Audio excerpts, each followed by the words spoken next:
The USFL Gambling Podcast Week 5 reaction show on the Sports Gambling Podcast Network is brought to you by Shady Rays. Yes, SGPN is teaming up with Shady Rays for Shady May.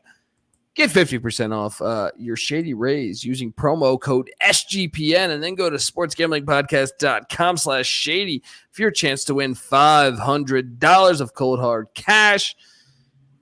We're also brought to you by the SGPN Mesh Shorts. Yes, just in time for summer. We got a brand new line of mesh shorts. Use the promo code SHORTS at store.sportsgamblingpodcast.com for 10% off. And remember, folks, as always, to let it ride. Hey, this is Eric Metcalf. You're listening to SGPN. Let it ride. Football is a unique American experience. A game described by one turn-of-the-century critic as crude and barbaric, with little chance of survival. But survive it did. I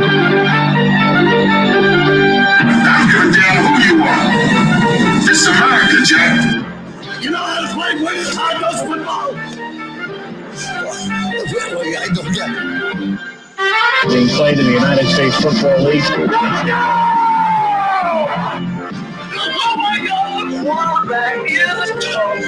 We sometimes forget that football, being the consummate team sport, is a great deal more successful when you do play as a unit and don't rely on individual talent. Frankly, I'm impressed with the USFL.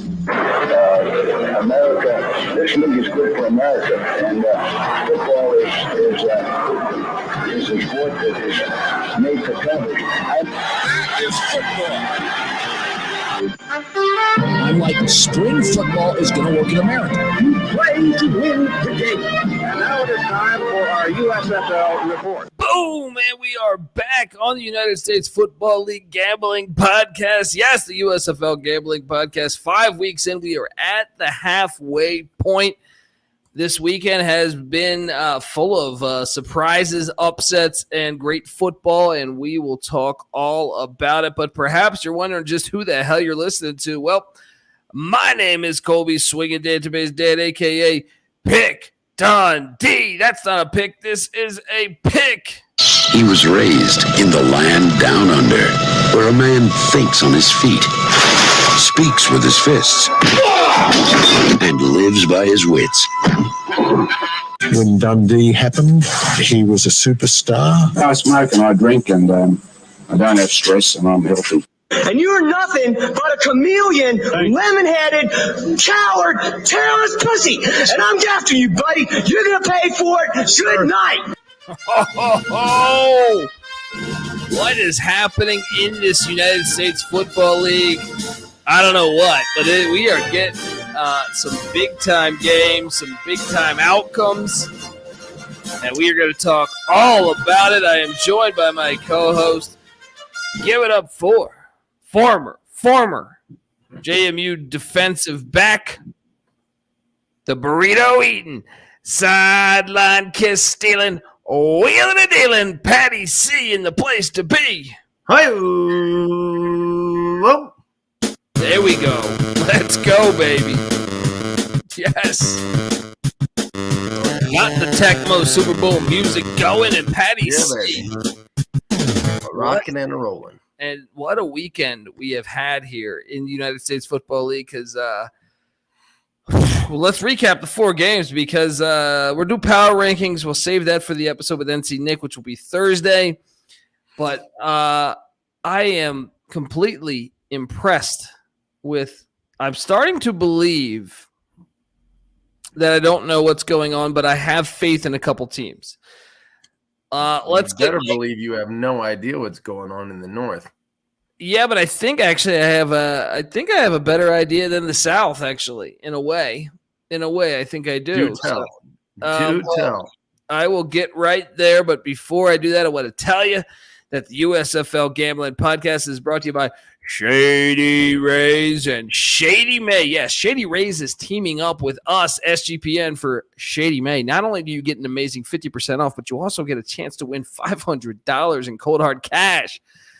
Shady Rays has you covered from the sun to the slopes with premium polarized shades, customizable snow goggles, and much, much more. And right now, for our international listeners, Shady Rays has you covered as well with shipping to Canada, Australia, New Zealand, and the UK. Go to shadyrays.com. Use the promo code SGPN for 50% off 2+ pairs of polarized sunglasses. Then take that receipt over to sportsgamblingpodcast.com/shady for your chance to win $500 in our Shady May contest. We're also brought to you by SGPN Shorts. Yes, you already got your shades. Now it's time to get a pair of mesh shorts. Great mesh shorts. It's summertime, folks. I'm down here and I'm in South America for another week. And I can tell you, it's hot as hell. You need mesh shorts. You need them wherever. Not only if you're in South America, but in any spot this summer. I feel like, unless you're in fucking Antarctica or something, you need some mesh shorts. And SGPN has just dropped a new line of mesh shorts, perfect for any summer activity. Head to store.sportsgamblingpodcast.com. Use the code SHORTS for 10% off. And remember, folks, as always, to let it ride. All right, Patty C, we are back. And I mean, the Pittsburgh Maulers is who I'm referring to, of who I'm buying into. I think Troy Williams is a baller, and I think he's turning into a good player. And that's all they needed, because this defense, what they have 5 turnovers, I think it was. They created 5 turnovers, if memory serves me correct. Yeah. Did they shut down Michigan? Dude, I was talking about this. I was doing the XFL pod, and we were talking afterwards with CJ Sullivan and Justin Mark. Shout out to them. And I don't know that I've ever seen this good of a defense in a spring league, including NFL Europe and World League and CFL. Maybe you can talk me into a CFL season, but I don't recall a defense this dominant. They held Michigan to 152 yards, and like I said, they created, I believe, 5 turnovers. That's phenomenal. That's what I'm saying. I don't know that we've ever. Oh, I guess it was 4 turnovers. One got called back, I guess, on replay. But they made Reggie Corbin, who had previously been pretty darn effective, they just made him obsolete. Dude, this team is going to be – I actually think they might win the championship, because it with Williams starting to come into his own, who was 15 of 19, 77 – or I think 79% completion percentage, 2 touchdowns. Now, he did have 1 bad pick, but he also ran for 59 yards. And that's what makes it – they have that as a dual threat player. I lobbied this last year. I said this team's defense is good. Now I even think they're better this year defensively. And then you add in, you finally find your athlete at quarterback. I don't care that Garrett Groshek only had 2.1 yards a carry, whatever it was. And Madre London didn't, the ground game didn't set the world on fire besides the Williams running the ball. They ended up running up for 122 yards combined at 4.1 yards a carry, and that's just enough that you got to. They don't get it done as a unit. They also figuring out a way to use the backfield, the pass out of the backfield a little bit. Both the white running backs, and then you got Bailey Gaither and even Henny, returning kicks. They got a couple weapons that can make the ball move down the field offensively. And, you don't need that much. You just need a little bit to go along with that defense, and you're one of the best teams in the league. Yeah, that's what I'm saying. So right now, if the season ended today, it would be Generals and Maulers in the playoffs. Once again, halfway point of the USFL season. Let's talk about the Michigan Panthers. They've dropped 3 straight games, all 3 at home. Is it panic time, even though everyone's got the same record in the North?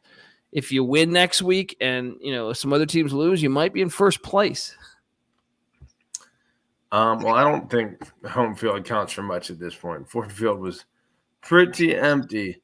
But yes, the results suggest that maybe it's time to panic. They've been slapped 3 weeks in a row. So and they got to stop playing at those NFL stadiums. Doesn't make any sense. Does not make any sense to play at those NFL stadiums. When building this league, that's why they should have played at Eastern Michigan and Ypsilanti. Yeah. Any of them, Central Michigan, any of those stadiums are so much better. MLS team, perhaps, I don't know, but I mean, if you're a Michigan Panther fan, there's hope if you look at the Memphis Showboats, who we'll talk about in a little bit here. But man, Pittsburgh, I'm convinced right now. I know we got to do a power rankings Thursday. Pittsburgh might be my top team, dude. Well, I mean, if you want to talk about all-around weapons, obviously, like we had talked before about New Jersey having a bunch, a healthy Birmingham being up there, and New Orleans obviously having, some spectacular players. But on the defensive side of the ball, you're right. They're the most, dynamic defensive team. And, if this offense continues to come around, then you might be right. Overall, the number of weapons that they have may be the most in the league. And who knows about unit cohesion yet, but the defense has looked pretty cohesive all year long, so you got explosive players, you got a good cohesive unit. That's a tough package to beat. Yeah. I mean, I don't know. I just came away really impressed. Just really impressed with that game. Let's talk about the other game that happened on Saturday. The Houston Gamblers 27, the Birmingham Stallions 20. So I was on Pittsburgh as my dog that cashed. I was also on the Houston Gamblers that cashed. And I got fortunate because, first off, the Gamblers kind of whooped their ass. They're up 27-13 with about 2 minutes left. Stallions almost came back to get in that mix, but Kenji Bahar was a late scratch. They ended up going with Terry Wilson at quarterback, the former Oregon Ducks / Kentucky Wildcats / New Mexico Lobo. And Patty C. Don't look now, but the Gamblers have won 3 straight. And like I said, if the season ended right now, the Stallions would not be in the playoffs. It would be the Gamblers. They are undefeated since they got Mark Thompson healthy. He rushed for 2 touchdowns this past week. He looks good again, man. He is huge and nimble. He rushed for 3 touchdowns, 16 for 78, just about 5 yards of carry, and 3 touchdowns. He ran over somebody in this game. I forget who, but what is that? 9 touchdowns in 3 weeks for him. Getting it done. And look, I thought with them losing Kenji Bahar, that might have been the deciding factor. But Terry Wilson, 9 of 14. Not setting the world on fire, but threw a big touchdown to Anthony Ratliff Williams, the former Florida product, 50-yard touchdown. So that got it done. The defense was opportunistic, and the Gamblers have won 3 straight. Your thoughts on the Stallions? I see. My thing is the Stallions are too injured. I don't know that they're going to make the playoffs this year because this team has major injuries that a lot of them are season ending. So you see it here with the Stallions. They still did not have Bo Scarborough. Who knows how long he's out for now. We know Jamar Smith's out for the season. We know Marlon Williams is out for the season. I just think, and they lost Vic Bolden. They lost Sage Surratt. I just think they took too many hits. That's a lot of dudes. Yeah. It's funny how the narrative of this season is playing out because they started out as, the clear-cut top team in the league coming off of last year, which they ended as the clear-cut pretty much top team in the league. So, they are the first team that has really been hit super hard by the injury bug, and it's showing up on a week-by-week basis. They're still competitive in most of their games against some pretty decent teams. So if they get it all healthy or they figure out, how to fill those holes, then they're still alive. I'm super impressed with Magoo as a quarterback. I think he really kind of moves around, resets his feet, extends plays, and creates plays downfield. And obviously he's kind of a nice runner out of the backfield, 76 rush yards. Florida International, the airport product. Flying around, you might say. Flying around, and then, it just makes it really interesting to see. Now the Gamblers are red hot. Arguably the hottest team in the league, I think, right now. I think you would say Houston's the hottest team in the league. They're the only team on a 3-game win streak right now. Yeah. But what an outcome there. Do you panic if you're a Stallions fan? I mean, you think you think your season's done? I mean, obviously, I know you're a half game back, but like those guys, a lot of those guys aren't coming back. So the Stallions. I think you are not as confident as you were, but you're sitting there at 3-2. You've had 2 respectable losses, and you just beat a team we thought we think is one of the better teams in the league in Pittsburgh just last week. So I think it's not time to panic just yet if you're Birmingham. The good thing is they do have the Michigan Panthers on deck at Filthy Ford Stadium, that roller rink. Nice little get-right game there. Yeah, nice little get-right spot perhaps for the Stallions. All right, well, look, let's talk. Well, actually, before we talk Sunday's results, today's results is essentially I got to get us paid one more time. I want to tell you that the USFL Gambling Podcast is brought to you by Talkify. Yes.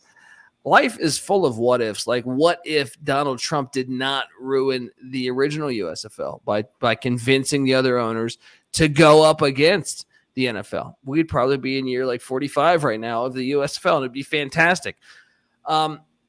So what if you try something new when it came to dating? Maybe dating hasn't working out with you.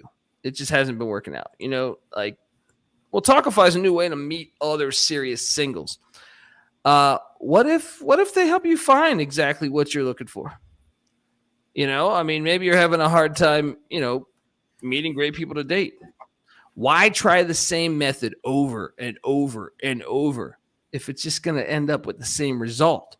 It's time to say goodbye to swiping and bring back the human touch to dating with Talkify. Talkify is the country's #1 modern matchmaking service that is designed to help you achieve relationship success.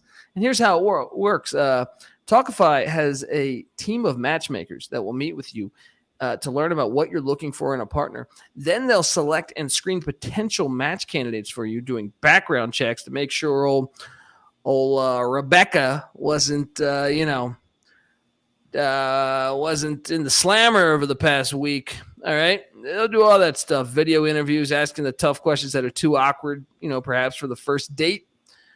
From there, they're going to set up your whole date. They'll handle all the communication for you, create a safe, stress-free dating experience.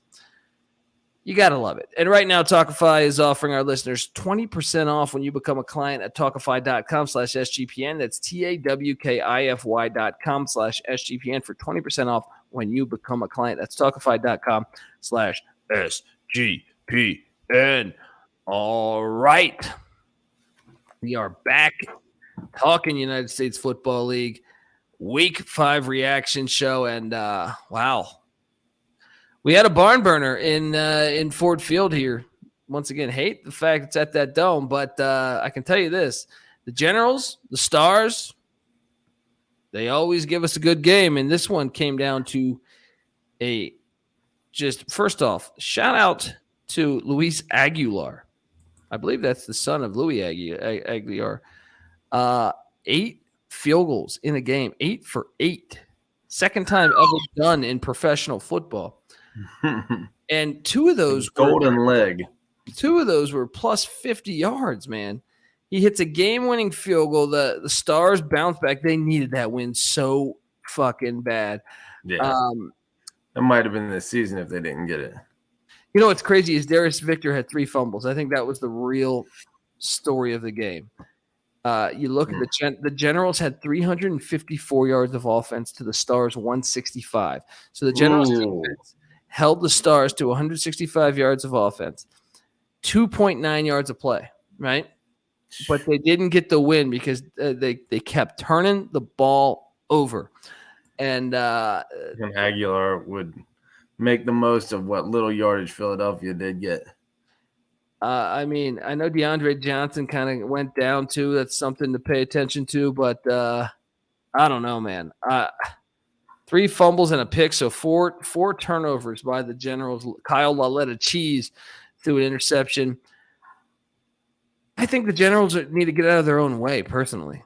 Like, I felt this way all year when I watched the Generals. I think they're better than their record. and I think they're better than their performance, but Mike Riley's got to find a way to get this team playing crisp because they shoot themselves in the foot time and time again. And I feel like when I watch them, if you watch that game today, they were the clear-cut better team than the Stars. But hey, the Stars got the win, and they needed that thing in the worst way. So what do you make of this one? Well, New Jersey still hasn't had, through 5 games, a 200-yard passing performance by one of their quarterbacks.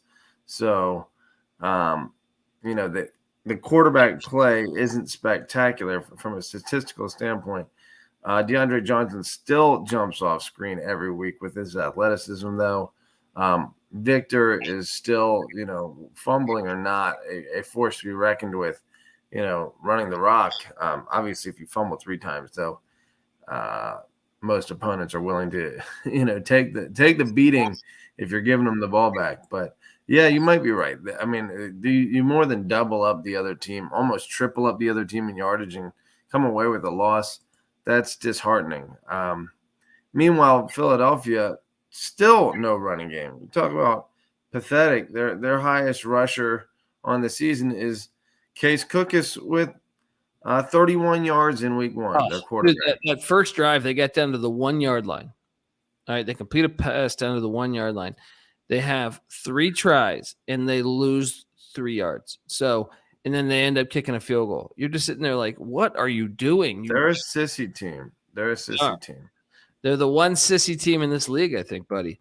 So, but hey, they got the win, and right now they're, I know that right now if the season ended, they're not in, but they have the same record. If they can win next week, then it's a brand new season. They might be first in the North if they win next week. Yeah, but they are hosting the New Orleans Breakers in Detroit, but that's a tall order. That is a tall order, buddy. That is. I'm very curious to see you and Nick's power rankings when we do our show on Thursday because there's a lot.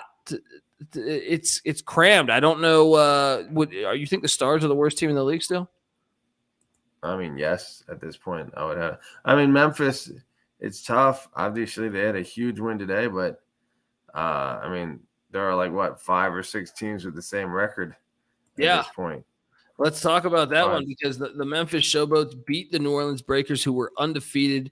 The Showboats have now won 2 in a row, and this was a huge win for them. Now, this is one where I was completely – who was starting to gain traction for me is Carnell Lake as the defensive coordinator of the Showboats.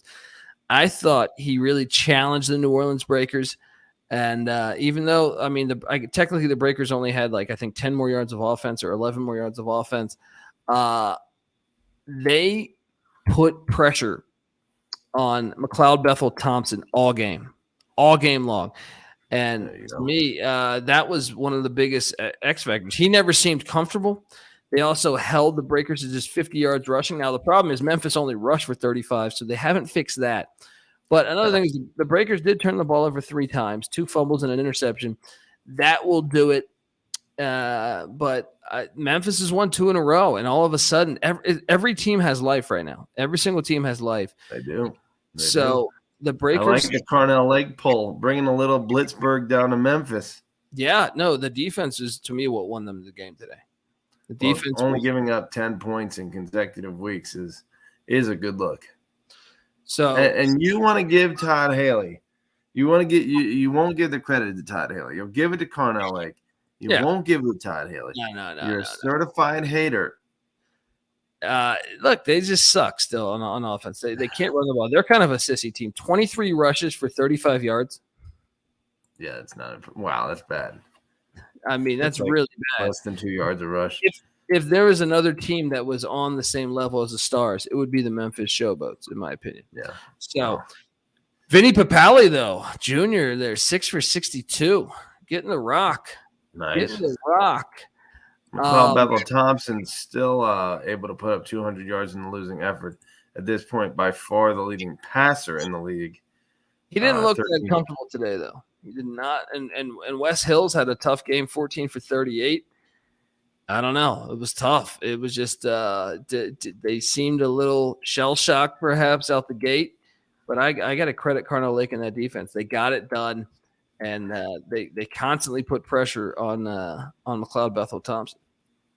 Yes, they did. A wide open league at this point, would you say? Definitely. That's why I'm excited for Thursday's show with our power rankings. But, I guess we should let's just talk a little bit about the upcoming schedule for this weekend. We have this upcoming weekend. So next weekend, by the time you're listening to this, folks, week 6, the early Saturday game is the Pittsburgh Maulers at the Memphis Showboats. That's intriguing there. You have Todd Haley against Pittsburgh. Now, that's at the Liberty Bowl in Memphis, Tennessee. Maybe some fans will show out after this 2-game win streak. Who knows? Then you have the Birmingham Stallions against the Michigan Panthers as the nightcap. And then I think the Sunday games, I don't know, actually. What's the Sunday, you get the Breakers at the Philadelphia Stars in Detroit. And then that should be a whooping, really. Yeah, this is probably the best game of the day. New Jersey Generals at the Houston Gamblers in Memphis, Tennessee. That one is very key because you got the hottest team in the league, the Houston Gamblers, and you got the New Jersey Generals that are kind of like shooting themselves in the foot. You lose this one, and you let Michigan or Pittsburgh win, you might be asked out on the playoffs. Yourself in some dire straits there. With only 4 games left. I'm going to go ahead and say, and then if Houston loses and Birmingham wins, which I think we kind of think they'll beat Michigan, then Houston would be on the outside of it. So, compelling week ahead. Compelling week. What game are you most excited to see? Maulers, Showboats, Stallions, Panthers, Breakers, Stars, or Generals, Gamblers? Honestly, it's the Maulers, Showboats because I'm interested to see Pittsburgh. I just want to watch them. And I guess the Showboats might be counterfeit a little bit. So assuming Pittsburgh might get the better of them. But look, they won this week and they almost won last week, Memphis, right? Yeah. No. They've won 2 in a row. Memphis they won 2 in a row. That's right. A 2-game win streak there. And the Maulers are pretty hot as well. 2 of the last 3 with their only loss being a close loss to Birmingham. These are 2 of the hotter and more interesting teams in the league. Obviously, New Jersey and Houston on Sunday, though, too. Patty C, I know we got to do our power rankings, but right now we're at the halfway point of the United States Football League year 2. Yeah. If you had to pick the Freedom Cup right now, who would it be? Ooh. Wow. The South is stacked. There are 3 good teams in the South that I think could emerge. I got to go with New Orleans, though, out of the South, just because I think Hills has been consistent enough and Thompson has been consistent enough that they have a reliably, Thompson's in Houston, productive offense. Oh, you mean Bethel? Okay. Yeah, Bethel. Okay, yeah. I got you. Yeah, their offense has been – it looks the part. Who do you have in the North? That's a tougher situation to figure out. Yeah, at this point, it comes down to New Jersey and Pittsburgh. I think I still rely on Jersey more, but can't count out Pittsburgh at all. You? Especially, dude, if Williams keeps, playing better, like I've been really impressed with the development, the progress he's made in 5 weeks or 3 weeks, whatever, since he started. Oh, man. Yeah. I think if he gets going, I think it's going to be. I think it'll be Pittsburgh, New Orleans. Well, he could be league MVP if he keeps it up. He's led this team in rushing 3 straight weeks. He's doing it. Obviously. And that defense, he's doing it, and that defense is doing it. So watch out for the Maulers, folks. Okay, well, look, this is just a quick reaction show. I know we normally do our power rankings on a lot of the other reaction shows, but we're going to save that to Thursday with NC Nick in the house. With our picks for week 6. Make sure you give Patty C a follow on Twitter at PattyC831. Make sure you give myself a follow on Twitter at TheColbyD. And the USFL Gambling Podcast is on Twitter at USFL Gambling. Give us a follow. Also, you can watch us on YouTube, youtube.com. Type in USFL Gambling. You can watch this show. I'm still in South America for another week, but excited for the future. These games, I'm telling you, this league's better than the XFL, man. It really is. Like it's loaded with with talent. I watch that jumps both. off screen. Yeah, I watch both every week. I get it. Home environments would be better, but as far as on the field, in my opinion, the coaching, the playing, like the players, the line of scrimmage is a lot better in the United States Football League than the XFL. Subscribe, tell a friend, folks, because I love what the USFL has got going here. All right. Also, I host the College Football Experience, so check out that podcast. We're heating up. We're about to preview all 133 teams in a couple weeks here. Subscribe, tell a friend. I also host the College Baseball Experience, which, obviously their tournament's about to go off. The postseason in college baseball coming soon, and I also host the College Basketball Experience too. Check out all of those podcasts and the XFL Gambling Podcast. Folks, until Thursday, Football. Let's go. Whoops, I did not mean to press that, but yeah, I can go out on some music like that. Hang on. But yeah, all right. Thursday we'll be back. NC Nick, myself, Patty C, talking. Week 6 USFL. I cannot wait. So, folks, until then, this is the USFL Gambling Podcast. You better start thinking about yours. And we out of here.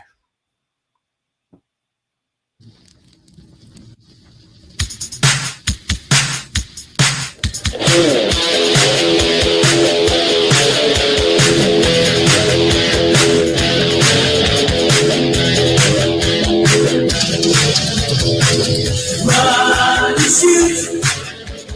We can really run and shoot. And the whole team's looking and the whole world's looking with the cameras. Run and shoot. We can really run and shoot. And you know what you're getting, 'cause the book's rewritten with a